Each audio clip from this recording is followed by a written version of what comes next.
Hi everybody, my name's Mel Wardle Woodend and I'm Staffordshire Poet Laureate 2019 to 2022. I'm really pleased to be here today performing a 15-minute set as part of Punks for the Homeless, Girls Say It Louder, in order to raise awareness and raise money for the girls in the orphanage at Sierra Leone. I would appear to have my jacket on, very strangely, but that won't stop the poetry. So I'm going to perform 4 poems from my book, Just a Thought, and these all sort of have a political edge and are about things like homelessness and the idea of learning and education being accessible to everybody. But the first one is more of a thought-provoking poem, and it's called Uncertainty.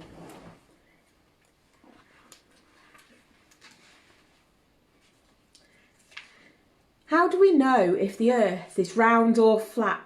Will we fall off backwards as all the seas pour out? Will we reach a precarious edge and drop off, falling forwards through space?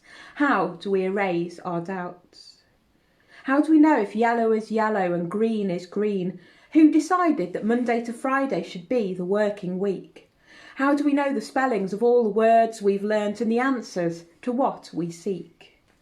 How do we know if we feel happy or sad? Did someone teach us what it means to feel glad? How do we know that our feelings are all true and we're not simply just quietly mad? Who decided that we must wear clothes, that at 16 you can marry but you can't drink, drive or vote? Who decides how much money is worth? And where do all the fallen autumn leaves go? And when we die, do we even know that we're dead? Do we watch over loved ones left behind? Are our souls up in heaven, or is death a brick wall, a blank dead end? How could we ever define? All we really have is a certain uncertainty, an endless list of questions with answers we will never know. Life is ever shifting and questions come and go. As sure as the sun will shine, the moon will glow, the rain will fall and the wind will blow. So that is uncertainty, and I'm now going to share a poem about the irony of all sorts of things. The irony these days is that obesity is on the rise.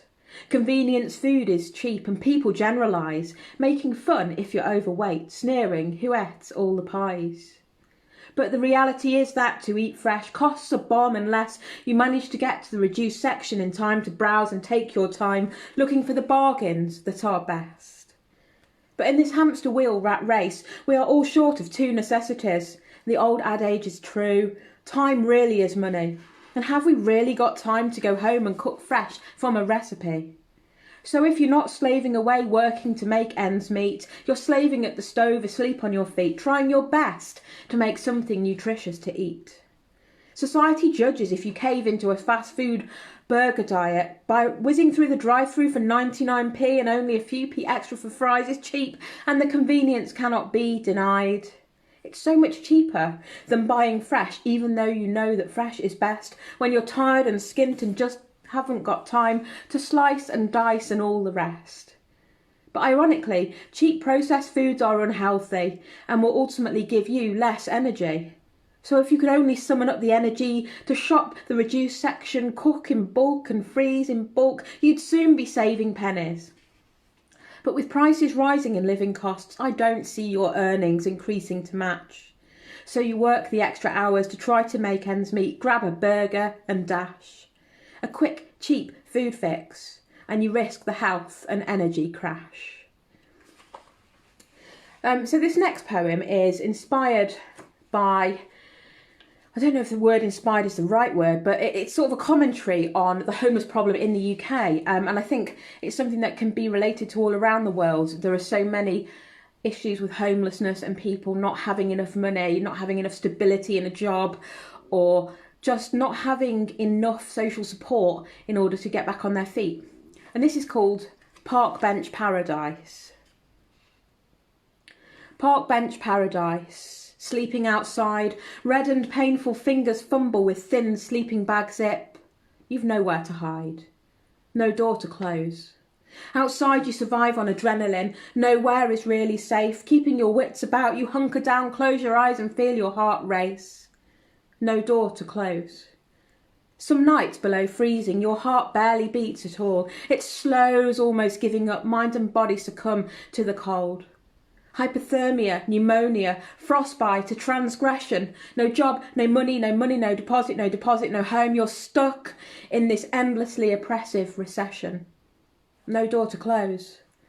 A mismatched shanty town of brightly coloured tents. This isn't the third world poverty of India, Nairobi or Mexico City. It's affluent England's Milton Keynes, seaside town of Falmouth and Tunbridge Wells in Kent.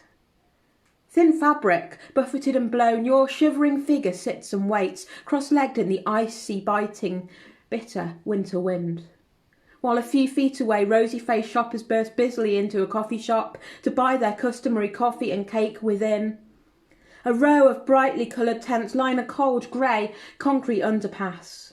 Their colourful cheeriness belies your bleak and empty eyes inside. No door to close. Mercury plummets into minus figures, yet you're all still stuck out here. The old, the young, the weak, the strong, the frail. No one is exempt from the risk of being derailed. From this roller coaster ride of life, 1 minute you're sitting safely at the top, where you found life's luxuries, a home, a family, a job.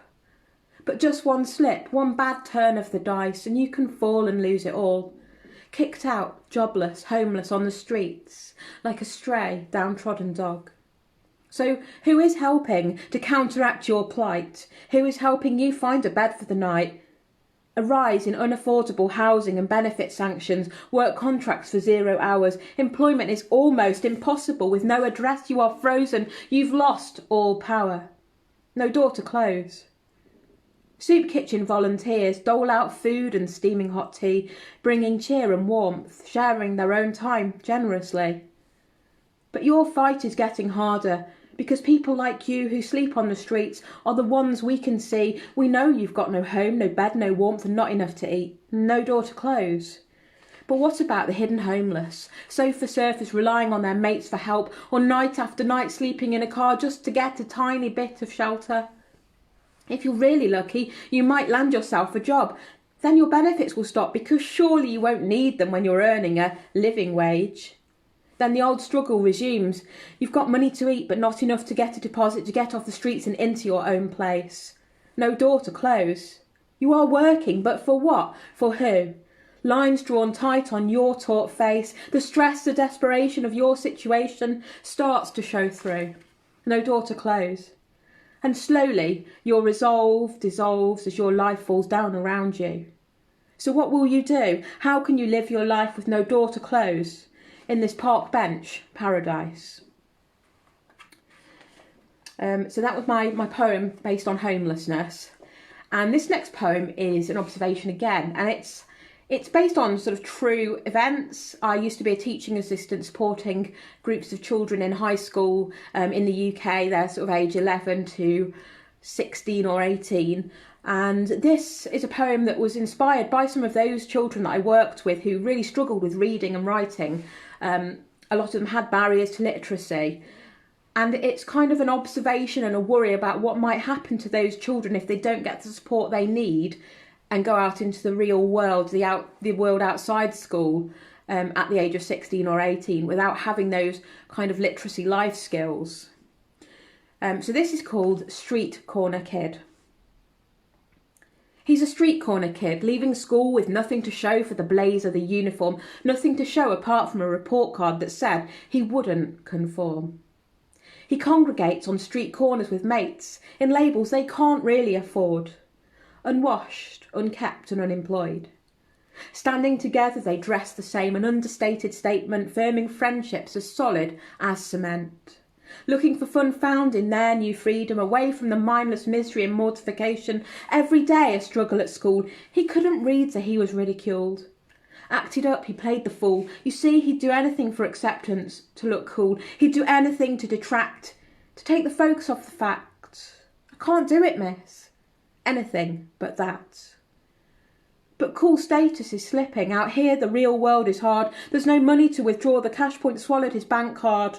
He browses the job centre, but each advert says you need at least 3 GCSEs with minimum grades of A to C. The apprenticeships look good, but how can he apply when he can't fill in the application form? Couldn't they see it wasn't that he wouldn't conform, he just couldn't conform?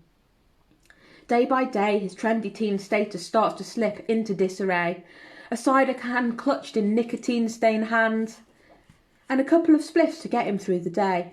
Choose life, but how, when he can only just exist? 100th failed job search result, he might as well just get pissed.